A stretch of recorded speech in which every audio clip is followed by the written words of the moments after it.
some of the hardest things to do when you're on the ground trying to run a business is get buy-in from people.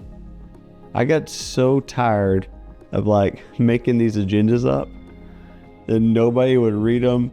And then when you distribute them, you get the eye rolls, people are like, this is stupid. I got so tired of that phrase, like, why do we have to meet?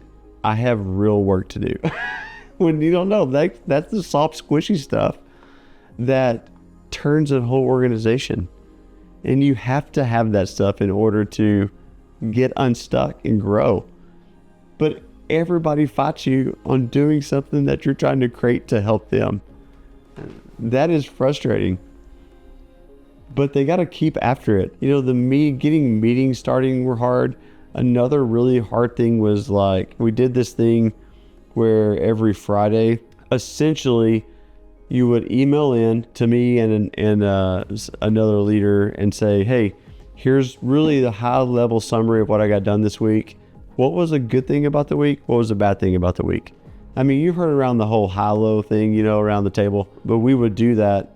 And it was like pulling teeth to try to get people to do that. And they'd get mad about it. And you have to bother them. Hey, can you please send me your report? That type of thing. It's just like, why? And really the thing about that is like a lot of the, what did you do? I would just skip over much because I really wouldn't worry about that.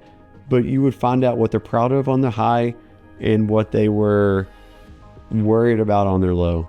And you'd have a lot of opportunity to pray for them, to minister to them, to ask them on Monday, how's your kid? Is he still sick? It's just basic stuff like that, but you're trying to do that for the good of the whole organization you're leading, and you just get punched in the face back. And that's the long season of stuck. It does suck. It's hard, but all of those things the Lord uses to draw you out of the roadblock, and he's using those things to get you around it and make your entity, make the people around you how he wants them. And it's amazing. And we have a lot of stories on that. So that's my encouragement. If that's you and you find yourself stuck in this roadblock of a long rut at your work, head over to unstuckcoaches.com. We have coaches who can guide you through a lot of the rut you're in and make this process way quicker than it was for me.